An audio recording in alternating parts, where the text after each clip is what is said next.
देखो, कल आपको अगर ध्यान हो बच्चों, तो आपने देखा होगा एक आपके पास s ऑर्बिट होता है, एक p ऑर्बिट होता है, d ऑर्बिट है, f ऑर्बिट है, ये आपके पास ऑर्बिट्स थे, है ना? इसके अंदर l की वैल्यू कितनी थी? 0, इसमें l की वैल्यू कितनी है? 1, इसमें l की वैल्यू 2 और इसमें l की वैल्यू 3 है, ठीक है? अच्छा, मैंने एक क्वेश्चन आपको बताया था DF कॉन्फ़िगरेशन के लिए, तो सबकी 20 टर्म्स निकल गई थी ना? Yes ma'am. Yes ma'am. ठीक है, कोई प्रॉब्लम तो नहीं आई ना उसके अंदर सॉल्व करते हुए? क्योंकि ये एग्जाम में अब नहीं तो आगे जरूर आएगी कि इसकी टर्म फाइंड आउट करनी है। और एलएस कपलिंग में, एक एलएस कपलिंग या जेजे कपलिंग के अंदर वो मतलब पूरा आपसे ये नहीं पूछेगा कि डेरिवेशन आप पूरा उसको करके दिखाओ, आपको उनकी टर्म वैल्यूज के बिहाफ पे इसको टर्म आपको वहां पे इवेल्युएट करनी होगी, ठीक है? तो जब तक आपको शॉर्ट में नहीं पता होगा कि कितने टर्म निकलेगी, तब तक आप वहां पे वो टर्म निकाल पाओगे, एक आधी रह ही जाएगी, ठीक है? तो इसीलिए एक बार इस ये वाला मेथड भी आपको पता होना चाहिए कि कितनी टर्म्स आपकी लास्ट में निकलेंगी, क्योंकि जब हम ये वाला टॉपिक करेंगे ना एलएस कपलिंग का, जब मतलब अभी तो हमने खाली कपलिंग देखी है, अगर 3 मार्क्स में पूछता है तो, लेकिन अगर लेंथी क्वेश्चन आता है और किसी क्वेश्चन के साथ में वो पूछेगा, तो आपको वही वाला करके आना है। ये वाला जो मेथड अभी बताया था मैंने सॉल्व करने के लिए, वो आप वहां पे अप्लाई नहीं करोगे अगर वो ज्यादा मार्क्स का है तो, ठीक है? जब मैं आपको करवाऊंगी तो आप अपने आप ही समझ जाओगे कि हाँ ये वाला थोड़ा लेंथी है तो पेपर में पूछा जाएगा, तो लेंथी वाला ज्यादा मार्क्स का ही पूछा जाएगा, ठीक है? तो आप समझ जाओगे कि हमें वो निकालना है। देखो, इसके अंदर क्या है, अगर ये है और स्पिन सबको पता है कितनी, हाफ आपकी होगी या तो प्लस हाफ में या फिर माइनस हाफ में, ठीक है? तो हर किसी की स्पिन जो है वो आपकी यही रहेगी, हाफ, ठीक है? तो उसके बाद इसके लिए भी आपकी हाफ ही हो गई, तो मैंने डैश डैश लगा दिए। अब देखो, इसके लिए टोटल जे लिखना है, तो आपको अब क्या करना है, जो हमारा आज का टॉपिक है वो है बच्चों आपका स्पिन और ऑर्बिट का इंटरेक्शन क्या होता है, ठीक है? मुझे साइलेंट करना अपने आप को, ठीक है? म्यूट करके रखो ताकि आवाज ना आए, डिस्टरबेंस ना हो क्लास में, क्योंकि ये रिकॉर्डिंग होती है ना, तो फिर सब पता चल जाता है कि हाँ थोड़ा डिस्टरबेंस हो रही है क्लास में, तो एक बार ये अपने आप को म्यूट करके ही रखा करो। मैं अनम्यूट आपको इसलिए कर देती हूँ ताकि अगर किसी को कोई क्यूरी हो तो वो पूछ सकता है, ठीक है? देखो, इसमें एलएस कपलिंग के अंदर क्या है कि पहले ऑर्बिट के बेस पे तो आप जो उसका फाइन स्ट्रक्चर है उसको नहीं बता पा रहे थे ना, जस्ट एक ऑर्बिट है तो हमारे पास एक ही ऑर्बिट तक ही लिमिट रह गई थी हम, ठीक है? उसके अंदर और कितना फाइन उसका स्ट्रक्चर और डबलेट क्या और टर्म्स में वो बन रहा है वो हमें नहीं पता था। फिर हम किसका कॉन्सेप्ट लेके आए थे? स्पिन का कॉन्सेप्ट लेके आए। जब स्पिन का कॉन्सेप्ट आपका ऑर्बिट के कॉन्सेप्ट के साथ डील करने लगा तो हमारे पास टोटल एंगुलर मोमेंटम आया और हमें ये पता चला कि ये एक एक टर्म नहीं और टर्म्स में भी डिवाइड होता है, ठीक है? तो वो कितने टर्म्स में डिवाइड होता है वो हम देखते हैं। देखो, अगर हम अब j की वैल्यू सबको पता है कि l प्लस एस से लेके l माइनस हाफ तक, मतलब l माइनस एस तक होती है, ठीक है? तो अगर l प्लस करते हैं तो 0 प्लस करो हाफ या 0 माइनस हाफ करो, क्योंकि वो मैग्नेट मोड में आपकी वैल्यू चलती है, माइनस वाली नहीं लेते हैं, तो दोनों साइड में प्लस हाफ ही आएगी। तो हम इसके अंदर तो क्या लिखेंगे, एक ही वैल्यू को लिखते हैं, ठीक है? और जब आप किसके पास जाते हो, p के पास जाते हो, तो p के अंदर आपका l आपका 1 है और s कितना है, हाफ। तो l प्लस एस से लेके l माइनस एस, ठीक है? ये आपको पता है ये l प्लस एस से लेके l माइनस एस तक की वैल्यू क्यों लेके जा रहे हैं? वो इसलिए लेके जा रहे हैं क्योंकि जो स्पिन हमारा, क्योंकि हम आपको ये भी तो ध्यान में होना चाहिए ना कि भाई हम s प्लस एल से मैम लेके s माइनस एल क्यों नहीं लेते, हम l प्लस एस से l माइनस एस तक ही क्यों जाते हैं? मैम हाँ जी, ग्रुप में मैसेज आ रहे, मैम मानसी कनेक्ट नहीं हो रही, और भी बच्चे हैं और। कनेक्ट नहीं हो पा रही? यस मैम, ग्रुप में मैसेज आया हुआ है। एक मिनट।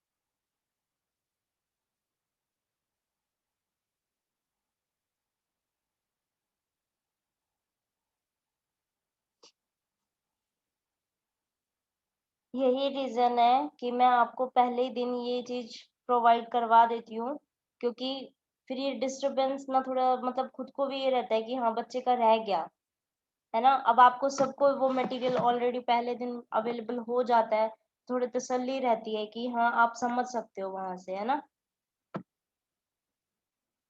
Yes ma'am.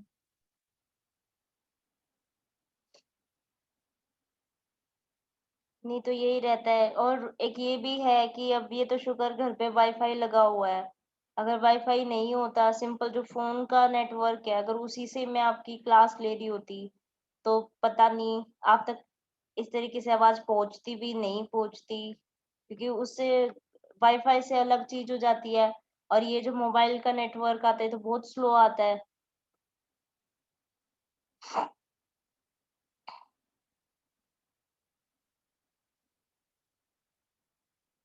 बिल्कुल अच्छे से क्लास नहीं जाती उससे। तो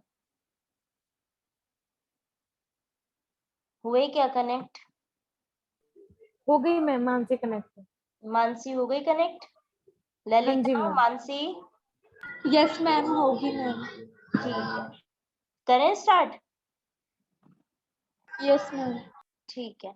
देखो, अब यहाँ पे 1 प्लस में हाफ है, अगर आपका L आपका कितना है 1 और S आपका हाफ है, तो आप यहाँ से क्या देख रहे हो कि L, हाँ मैं एक चीज बता रही थी आपको कि आपने इसके अंदर टोटल एंगुलर मोमेंटम की वैल्यू L प्लस एस से लेके L माइनस एस तक की ही क्यों लेते हैं, S प्लस L से लेके S माइनस L तक का क्यों नहीं लिखा हमने? वो इसलिए नहीं लिखा क्योंकि L प्लस एस से लेके L माइनस एस वैल्यू इसलिए लेते हैं क्योंकि स्पिन हमारी क्लॉकवाइज और एंटी क्लॉकवाइज रोटेट करती है। तो S जो आपका होगा वो एक बारी प्लस लिया जाता है, एक बारी माइनस में, क्लॉकवाइज एंटी क्लॉकवाइज डायरेक्शन की वजह से, ठीक है। और फिर बीच में जितनी वैल्यूज आती हैं वो तो हमें लिखनी ही पड़ती हैं, ठीक है। तो अब इसके अंदर देखो L प्लस एस किया तो ये कितना हो गया 3/2, और L माइनस एस करेंगे तो कितना हो जाएगा आपका 1/2, ठीक है। इसी तरीके से D के लिए करेंगे तो बच्चों ये कितनी हो जाएगी आपकी 5/2, और ये कितनी हो गई आपकी 3/2, ठीक है। इसके बाद यहाँ पे F के लिए जब हम करेंगे तो ये टर्म कितनी हो जाएगी आपकी 7/2, और ये कितनी हो जाएगी आपकी F वो 5/2, ठीक है।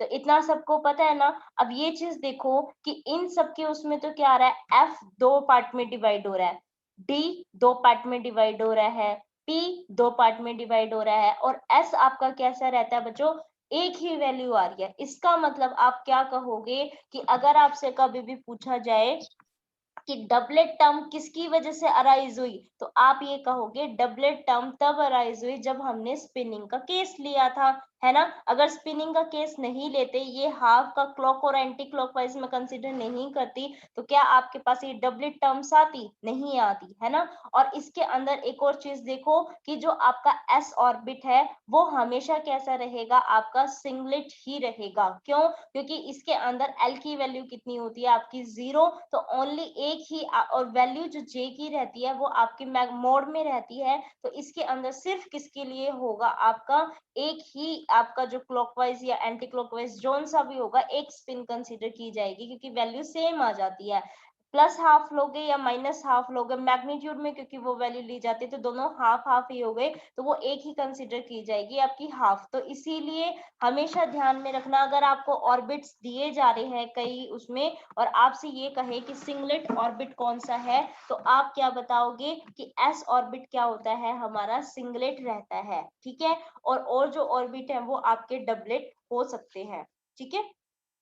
अब हमें क्या करना है मेन, हमें स्पिन ऑर्बिट इंटरेक्शन की एनर्जी निकालनी है कि अगर हमारे पास एक ऑर्बिट है उसका L दिया हुआ है और एक और उसी का हमारे पास स्पिन दिया हुआ है, तो जब ये दोनों आपस में इंटरेक्ट करते हैं, ठीक है, कपलिंग करते हैं आपस में, तो ये तो मेरे को पता है कि टोटल J दे के जाएगा, लेकिन यहाँ पे ये क्या पूछने की कोशिश करता है, ये पूछने की कोशिश करता है कि टोटल एनर्जी कितनी है आपकी, ठीक है, उस दो जब वो उसके अंदर इंटरेक्ट कर रहा है तो एनर्जी कितनी है हमारी, हमें एक तो ये फाइंड आउट करना है इसके अंदर। और जो मैं ये कह रही हूँ ना कि हमारा जो p ऑर्बिट है या d ऑर्बिट है, ये हमारा 2 पार्ट्स में डिवाइड हो रहा है। तो ये 2 पार्ट्स में अगर डिवाइड हो रहा है ऑर्बिट, क्योंकि देखो आगे आगे बढ़ता जा रहा है, ये 0 पे था, फिर ये 1 पे हो गया, फिर ये 2 पे हो गया, 3 पे हो गया। क्या इनके आगे बढ़ने से इनके बीच के जो सेपरेशन हुआ है उनके लेवल्स के बीच में क्या चेंज आएगा? कि पहले मान लो आपका पहले के अंदर इतना गैप था दोनों के अंदर, p3/2 और p हाफ के अंदर, ठीक है।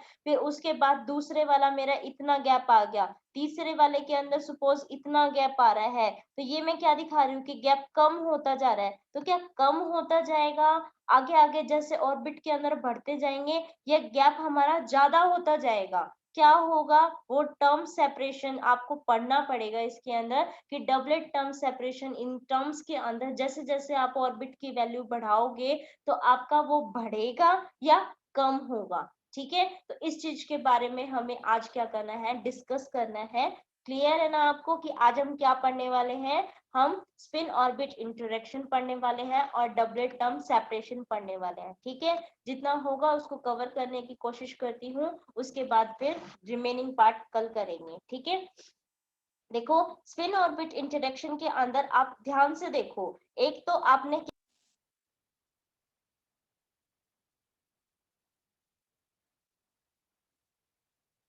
अब आएगी, रुको, वो चला गया था एकदम।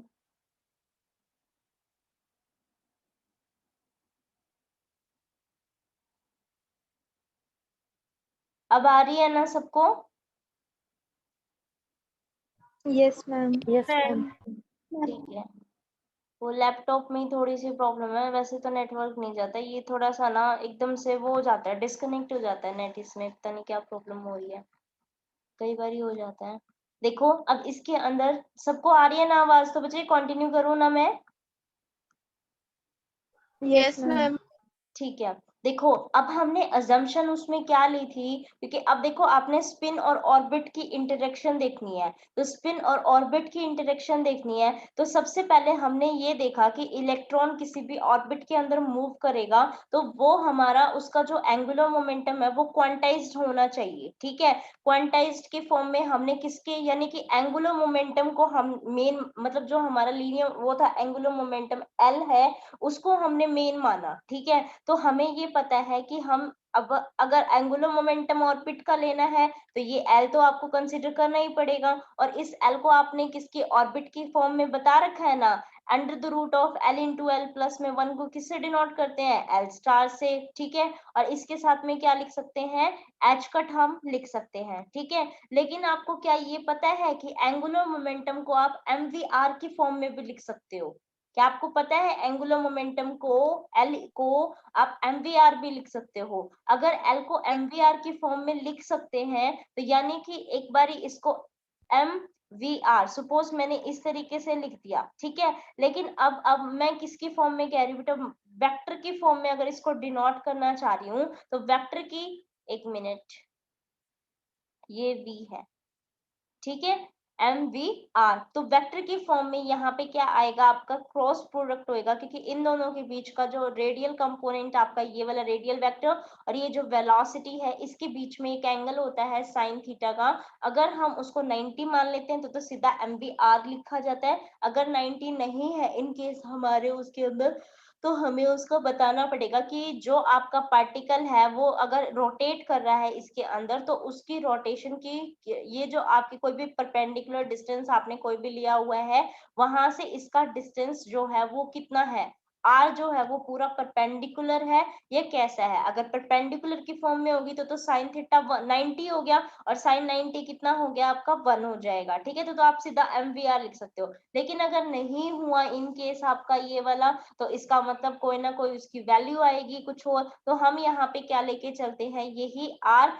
क्रॉस में MV हम लेके चल लेते हैं। ठीक है, और ये MV कैसा लेके चलते हैं? मास ऑफ इलेक्ट्रॉन, और वो मास कैसा मैं लेके चल रही हूँ? रेस्ट मास लेके चल रही हूँ। ठीक है, तो अब L तो आपका इस तरीके से डिनोट हो गया। ठीक है, लेकिन अब मेरे को ये पता है कि अगर इलेक्ट्रॉन मेरा इस ऑर्बिट के अंदर मूव करेगा, तो अगर इलेक्ट्रॉन मूव करेगा इलेक्ट्रॉन पे तो चार्ज है, चार्ज अगर कोई मूव करेगा किसी ऑर्बिट में तो सबको पता है वहां पे करंट प्रोड्यूस होगा, करंट प्रोड्यूस होगा तो इसके बिहाफ पे हम इलेक्ट्रिक फील्ड क्या नहीं निकाल सकते। दो चार्ज है आपके यहाँ पे, एक मैंने माना हुआ है कि यहाँ पे मेरा एक न्यूक्लियस था और एक ये मेरा क्या है इलेक्ट्रॉन, और ये इलेक्ट्रॉन जो है इस न्यूक्लियस के चारों ओर मूव कर रहा है, तो इस इलेक्ट्रॉन के बिहाफ पे क्या बता सकती हूँ मैं, वहां का इलेक्ट्रिक फील्ड बता सकती हूँ। ठीक है, तो इलेक्ट्रिक फील्ड सपोज आपके क्या है, दो चार्ज थे Q1 और Q2। ठीक है, तो आपने क्या निकाला है फोर्स, तो आपको पता है फोर्स क्या हो जाएगा, फोर्स आपका किसके इक्वल हो जाएगा,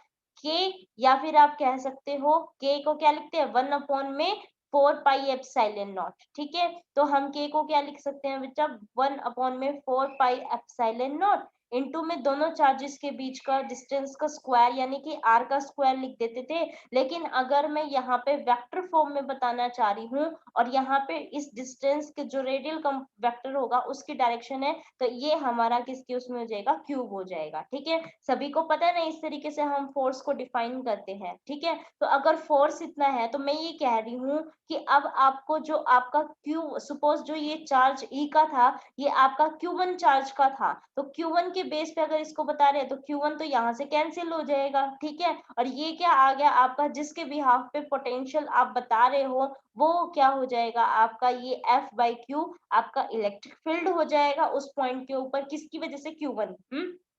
तो यहाँ पे देखो, तो इस इलेक्ट्रिक फील्ड के अगर हम इस चार्ज जब रोटेट कर रहा है इसके अंदर, तो इस पे कितना फील्ड हो गया आपका इसके ऊपर प्लस जेड के ऊपर, अगर उस इलेक्ट्रिक फील्ड को बताना चाहें हम तो वो इलेक्ट्रिक फील्ड किसके इक्वल हो जाएगा आपका, E is equal to ZE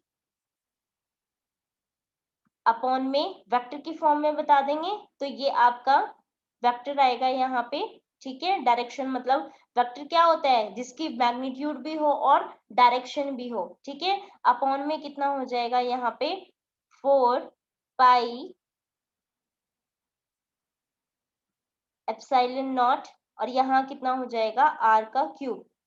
ठीक है, इसको इक्वेशन मैंने फर्स्ट मान ली और इसको मैंने क्या कह दिया कि ये इक्वेशन मेरी कैसी है, सेकंड इक्वेशन हो गई है। ठीक है, अब देखो यहाँ पे, अब सबको पता है कि अगर उसके अंदर वो इलेक्ट्रॉन मूव कर रहा था और करंट प्रोड्यूस हो रहा था, तो करंट प्रोड्यूस होने के बाद तो वो तो मैग्नेटिक फील्ड भी तो प्रोड्यूस करेगा। इसका मतलब अब हमें क्या करना पड़ेगा, मैग्नेटिक फील्ड बताना पड़ेगा यहाँ पे। ठीक है, तो मैग्नेटिक फील्ड अगर बताना पड़ेगा बच्चों यहाँ, तो एक चीज देखो, आप यहाँ पे रेस्ट मास कंसिडर कर रहे थे। ठीक है, और यहाँ पे स्पीड ऑफ ये जो आपका v है इससे डिनोट कर रहे हो, और अभी कह रहे हैं मैग्नेटिक फील्ड, तो रेस्ट मास वगैरह जब चीज कंसीडर की जाती है ना, तो इसका मतलब हम वहां पे थ्योरी ऑफ रिलेटिविस्टिक वहां पे अप्लाई करना चाह रहे हैं। तो इसका मतलब अब यहाँ पे हम क्या करेंगे, इसके अंदर मैग्नेटिक फील्ड जब बताएंगे वो रिलेटिविस्टिक फॉर्म में बताएंगे। ठीक है, तो मैग्नेटिक फील्ड जो आपका होगा रिलेटिविस्टिक फॉर्म में, वो आपका किस तरह दिया जाता है उसको लिख लीजिए, वो आपका होता है B is equal to E into में, अगर खाली वेलोसिटी की फॉर्म में होती तो बस इतना ही लिख देते कि भाई कितना इसमें बन रहा था, ये हमारा हो गया।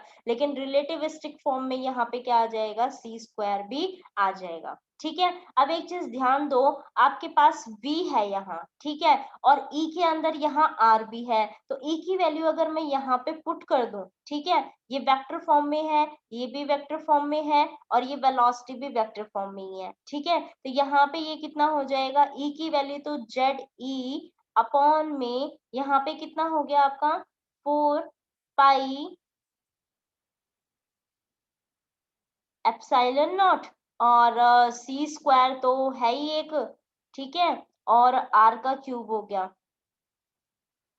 ठीक है, और ऊपर कितना आ गया आपका बच्चों, r वेक्टर क्रॉस में कितना v।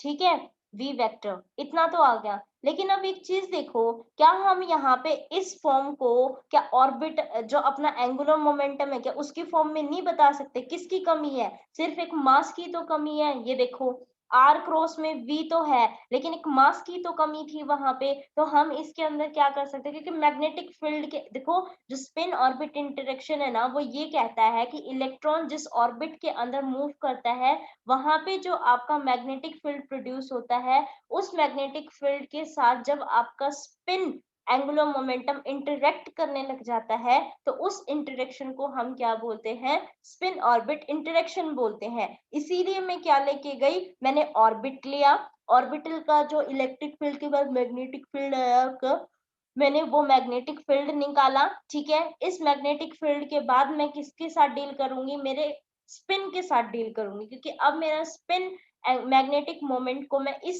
मैग्नेटिक फील्ड के साथ डील करवाऊंगी। ठीक है, तो यानी कि यहाँ पे ये निकालना जरूरी था, इसके साथ इंटरेक्शन दिखाना है स्पिन का हमें। तो अगर स्पिन का दिखाना है तो यहाँ पे मैं इसके अंदर ऑर्बिट की फॉर्म में भी ले आती हूँ, ताकि एल एस की कपलिंग है तो एल एस दोनों होने भी तो चाहिए वहां पे। ठीक है, तो हम क्या करते हैं यहाँ पे मास एम नॉट, मैं इसके साथ इसलिए कर रही हूँ क्योंकि ये मेरी फॉर्म बन जाएगी, और यहाँ पे इसको मल्टीप्लाई करने से इस पे कोई फर्क भी नहीं पड़ेगा। क्यों, क्योंकि इस मास एम नॉट जो है वो तो एक कांस्टेंट क्वांटिटी है, अगर मैं यहाँ पे कर भी रही हूँ इससे मल्टीप्लाई तो कोई फर्क नहीं पड़ेगा उस पर। ठीक है, तो यहाँ पे मैंने इसके साथ ये बीच में पुट कर दिया, और यहाँ पे भी क्या कर दिया, am not mass rest mass यहाँ पे लिख दिया। लेकिन अब ये वाली जो क्वांटिटी थी ना आपकी आर वेक्टर क्रॉस में एम नॉट वी, ये क्वांटिटी कितनी हो गई आपकी, एल वेक्टर हो गई। ठीक है, और उस एल वेक्टर को हम एल स्टार एच कट भी पुट कर सकते हैं। तो यहाँ पे मैंने क्या कर दिया, एच कट पुट कर दिया और क्या कर दिया, एल स्टार। ठीक है, और यहाँ जो ऊपर वाली टर्म थी उसको क्या कर देंगे, हटा देंगे। ठीक है, क्योंकि हमने इसकी वैल्यू पूरी पुट कर दी, तो ये पूरा कितना हो गया, Z E H cut L star upon में 4 pi epsilon naught C square R का क्यूब एम नॉट। ठीक है, इतना सबको क्लियर है ना, किसी को कोई डाउट तो नहीं है ना? No ma'am. ठीक है, अब देखो, अब इसका क्या लेके चलते हैं, स्पिनिंग इफेक्ट लेके चलते हैं। तो स्पिनिंग इफेक्ट के अंदर आपको याद होगा, जब भी हम लार्मर या प्रिसिशन देख रहे हैं या खाली आपका मैग्नेटिक मोमेंट देखा था। ठीक है, अब सीधी वैल्यू अगर हम लिखते हैं आपकी ओमेगा की, लार्मर प्रिसिशन की, तो लार्मर प्रिसिशन की वैल्यू कितनी आई थी आपकी, ई बी अपॉन में 2m आती है, सबको याद होगी ना। लार्मर प्रिसिशन इसी के लिए आपको वहां पे करवाया गया था कि लार्मर प्रिसिशन का रिजल्ट कितना आता है, क्या होता है लार्मर प्रिसिशन, क्या कोई बता सकता है मुझे, व्हाट इज लार्मर थ्योरम? भूल गए, किसी को भी याद नहीं है?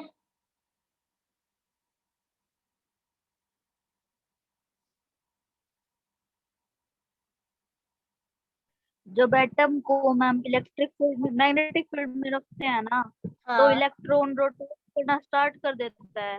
हाँ तो जो जैसे मैकेनिकल टॉप करता है, इस जो प्रिसिशन होता है ना इलेक्ट्रॉन का, इसी को हम लार्मर थ्योरम बोलते हैं।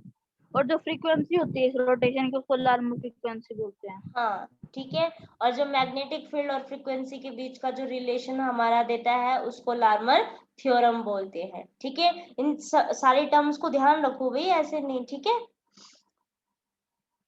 चलो, अब ये यूज हो रहा है ना यहाँ पे कि ये क्या होती है आपकी, तो इसका रिजल्ट कितना था, EB/2m, और यहाँ कितना होता है, मेनली आपका वैसे तो G लिखा जाता है, लेकिन वहां हमने जो यूज किया था वो स्पिन का केस यूज नहीं कर रखा था, सिर्फ ऑर्बिट से रिलेट करके बताया था।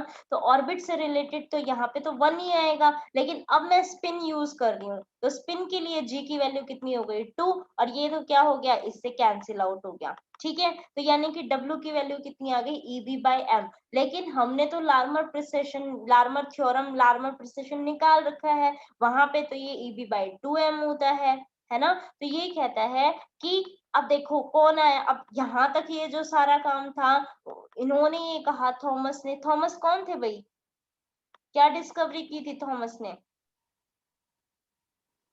जे हाँ, जे थॉमस ने क्या डिस्कवर किया था? मैम इलेक्ट्रॉन्स इलेक्ट्रॉन की मैम। इलेक्ट्रॉन की।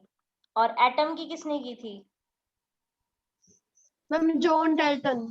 हाँ, ठीक है, तो अब देखो यहाँ पे थॉमस ये बोला, भाई मैंने सारी चीजें दी, ठीक है, मेन काम तुम स्टार्ट कर रहे हो वो मेरे से किया, ठीक है। तो उन्होंने ये कहा, अब वो बीच में तो कहीं ना कहीं तो आएंगे, हम तो सारी थ्योरी किसकी लेके चल रहे हैं, बोर की लेके चल रहे हैं। फिर सोमरफील्ड आ गया, सोमरफील्ड की बताने लग गए, बेचारा थॉमस तो दब ही गया, है ना। तो अब इन्होंने ये कहा कि भाई, अब एक इन्होंने भी एक कॉन्सेप्ट ध्यान में दिया, उन्होंने ये कहा कि भाई जो स्पिन का प्रिसिशन है उस रिलेटिविस्टिक प्रिसिशन को भी इसके अंदर अप्लाई करना पड़ेगा। उस रिलेटिविस्टिक प्रिसिशन को जब इसके अंदर अप्लाई करोगे ना, तब आपका यहाँ पे क्या आएगा, जैसे आपने पहले लार्मर थ्योरम के अंदर बताया था कि EB/2m रिजल्ट होता है, तब वो रिजल्ट आएगा, अदरवाइज तो नहीं आएगा। इसका मतलब इसमें क्या लेना पड़ेगा, आपको एक रिलेटिविस्टिक प्रिसिशन लेना पड़ेगा, ठीक है। उस रिलेटिविस्टिक प्रिसिशन को मैंने डिनोट किया WR से, ठीक है। और उन्होंने ये कहा कि ये लेना भी किस फॉर्म में है, लेना है आपको जो आपका ये वाला रिलेटिविस्टिक, ये जो आपका लार्मर फ्रीक्वेंसी वाला आया था ना, ओमेगा एल लार्मर प्रिसिशन वाला, यानी कि ओमेगा एल की वैल्यू की क्या कर दो, हाफ, इतना कंसीडर कर दो, क्योंकि 2 की तो कमी थी वहां पे डिनोमिनेटर में, और तो सारा ठीक था हमारा स्पिन के केस जब लिया आपने। तो लार्मर जो प्रिसिशन था स्पिन के केस में, उसमें सिर्फ 2 की कमी थी, तो उन्होंने ये कहा वहां पे एक रिलेटिविस्टिक प्रिसिशन की कमी है, आप अगर अपने फॉर्मूले में अगर ये वाला पुट कर दोगे तो आपका ये रिजल्ट ठीक आ जाएगा, ठीक है। तो उन्होंने अब नया रिलेटिविस्टिक प्रिसिशन लिया, मतलब लार्मर प्रिसिशन लिया, जिसको हमने ओमेगा डैश की फॉर्म में बोला। तो उन्होंने ये कहा ये ओमेगा डैश और कुछ नहीं है, जितना आपका पहले वाला रिजल्ट था ना, उसमें से अब जो ये रिलेटिविस्टिक प्रिसिशन आपने ले रखा था उसको सब्ट्रैक्ट कर दो। अगर सब्ट्रैक्ट करोगे तो आपको पता है ओमेगा एल में से सब्ट्रैक्ट करेंगे ओमेगा L/2, तो रिजल्ट तो ओमेगा L/2 ही मिलेगा, है ना। तो ओमेगा L/2 आपका क्या हो जाएगा, इसका रिजल्ट हो जाएगा। तो हम अब हर जगह जो आपका ओमेगा एल वो था वैल्यू ओमेगा एल डैश वाली, आप उसको क्या करोगे कि अब मतलब इसके अंदर हम ओमेगा एल नहीं लेके चलेंगे, अब किसके साथ डील करेंगे, ओमेगा एल डैश के साथ, क्योंकि वो चेंजमेंट बता रहा है कि अब आपका रिलेटिविस्टिक पहले लार्मर फ्रीक्वेंसी के साथ कितने उसमें आ रही थी, माइनस में। अब जब आपने ये वाला प्रिसिशन लिया है रिलेटिविस्टिक प्रिसिशन, इसके साथ में क्या रिजल्ट आ रहा है, तो ये 2 आपका नीचे आ गए इसके, ठीक है। 2 नीचे आते के साथ ही आपका फॉर्मूला क्या बन गया, दोबारा से स्पिनिंग के केस के अंदर भी वही फॉर्मूला बन गया, EB/2m वाला। क्लियर है ना इतना? Yes. ठीक है। तो जिसने ये नोट नहीं कर रखा ना, ये अच्छे से नोट कर लेना, बहुत सारी थ्योरी है इसके बीच में थोड़ी सी, ठीक है, वो एग्जाम में लिख के आनी है, वो मैंने आपको जो नोट्स प्रोवाइड करे हैं उसमें से लिखना, ठीक है। अब देखो यहाँ पे ओमेगा एल डैश की वैल्यू आपकी आ गई। अब ओमेगा एल डैश को आप क्या लिखोगे, omega L dash is equal to, किसके इक्वल आएगा ओमेगा एल डैश, EB/2m के इक्वल आ गया ना, ठीक है। 2m नॉट जिसको आप बोल रहे हो, तो EB/2m नॉट, तो B की वैल्यू क्या आपने निकाल नहीं रखी, आपने निकाल रखी है B की वैल्यू, है ना। मैग्नेटिक फील्ड लार्मर प्रिसिशन वाले वो जो आपका L की फॉर्म में है, अभी अभी तो निकाल के आए हैं हम, उस वैल्यू को क्या करेंगे यहाँ पे पुट कर देते हैं। तो पुट करेंगे तो ये वैल्यू कितनी आ जाएगी आपकी, ZE/में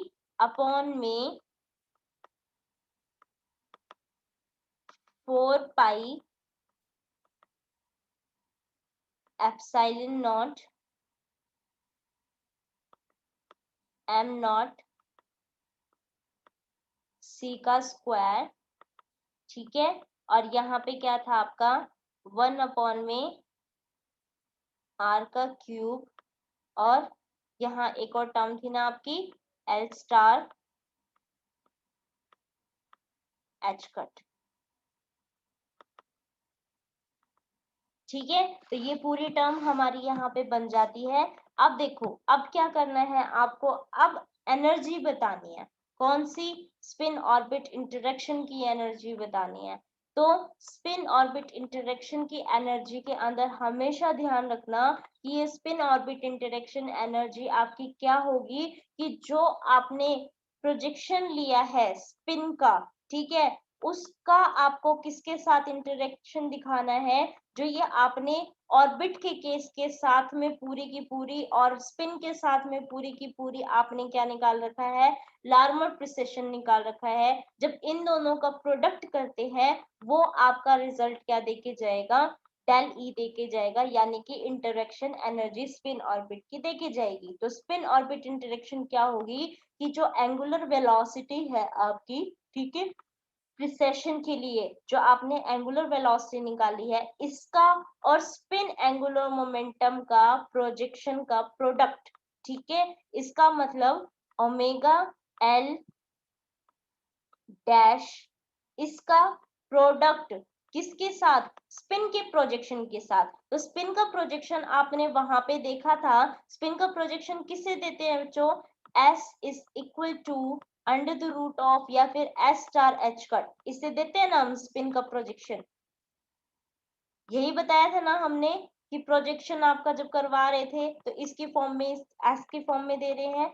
तो लेकिन यहाँ पे उसका, अब देखो यहाँ पे ये एल था और यहाँ पे इसके अंदर क्या है एस, तो अगर ये दोनों आपस में कोई एंगल बने, कि मैंने आपको जब ये फॉर्म आपकी करवाई थी एलएस कपलिंग वाली या दूसरी वाली, तो आपने ध्यान में देखा होगा कि L2 जिस साइड था S2 को मैंने उधर ही रखा था, L1 जिस साइड था ना S1 को भी मैंने उसी साइड लिखा था, ताकि इनके बीच का पर्टिकुलर एक एंगल मैं फाइंड आउट कर सकूं। तो इसका मतलब जब भी LS की इंटरेक्शन होगी आपको इन दोनों के बीच का एंगल जरूर मिलेगा वहां पे, ठीक है। तो अब स्पिन का प्रोजेक्शन करवा देते हैं। तो स्पिन का प्रोजेक्शन जब करवाएंगे तो ये कितना हो गया आपका S स्टार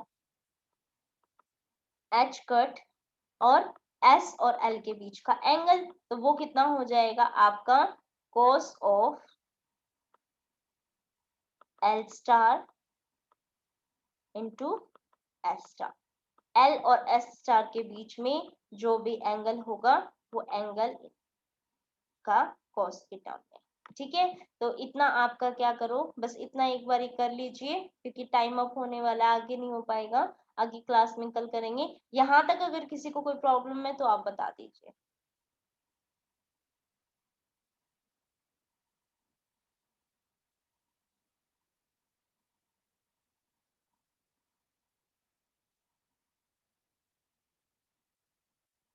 कहाँ गए सारे? Yes ma'am. यहाँ तक कोई प्रॉब्लम है या आगे है? Yes ma'am. ठीक है, इसके अंदर ध्यान रहे जब आप इस टॉपिक को करोगे तो एक दो चीज बचे, हर सब्जेक्ट के अंदर कहीं ना कहीं से रिमाइंड रखना पड़ता है एक दो टर्म को, ठीक है। तो मे बी आपको एक दो चीजें ध्यान में रखनी पड़ेंगी इसके अंदर आगे, इन केस जब आप करोगे, जब मैं कल करवाऊंगी कल के लेक्चर के अंदर, ठीक है। तो कई कई ऐसी चीजें होती है ना मैथ्स में भी कि हाँ ये टर्म है डिफरेंशियल इक्वेशन, उसका सॉल्यूशन हमें ध्यान में रखना पड़ता है ना। तो इसी तरीके से इसके अंदर बहुत, अगर पूरा आप उसको सॉल्व करते जाओगे थोड़ा टिपिकल हो जाएगा, तो उस टिपिकल से बचने के लिए आपको एक दो वैल्यू लर्न करनी पड़ेगी इसके अंदर, ठीक है। अभी तक तो हमने जस्ट पुट करते गए हैं, मेन हमें सारे फॉर्मूले मैक्सिमम पता थी, जस्ट हमने पुटिंग करी थी, ठीक है। लेकिन अब एक दो चीजें आपको इसके अंदर याद रखनी पड़ेंगी कि हाँ ये टर्म ऐसे होती है, ठीक है। तो उस चीज को थोड़ा ध्यान में रख के करना है आगे का, ठीक है। और ये इम्पोर्टेंट है, जरूर आता है पेपर के अंदर, तो इसको ना थोड़ा अच्छे से प्रिपेयर करना। Spin orbit okay. इंटरेक्शन जो अभी मैं करवा रही हूँ बस इसके साथ थोड़ा सा और रहता है, ठीक है। ये पूरा टॉपिक पेनिट्रेशन के लिए आएगा तो बस थोड़ा सा हाफ पेज का ही लगा लो, वो एक स्पेशल केस होगी दोनों, तो वो स्पेशल केस इसके साथ एडअप करने पड़ेंगे। टर्म वैल्यू के लिए आएगा तो इंटरेक्शन एनर्जी के बाद जो मैं टर्म वैल्यू करवाऊंगी वहां तक करना है। लेकिन अगर स्पिन ऑर्बिट इंटरेक्शन फॉर आपका पेनिट्रेशन ऑर्बिट के लिए है तो यहाँ जब ये सारी वैल्यूज हम पुट कर देंगे ना इसके अंदर, पुट करने बस इतनी टर्म वैल्यू नहीं निकाल के आनी तब, ठीक है, इतनी। और जो स्पेशल केस पेनिट्रेशन के ऑर्बिट के लिए है वो आपको जस्ट वहां लिख के आना है एग्जाम में, ठीक है। इस तरीके से ये क्वेश्चन अटेम्प्ट करना है आपने। चलिए ये स्टॉप होने वाली है, अटेंडेंस ले लेना। हो गई मैम। हो गई, ओके।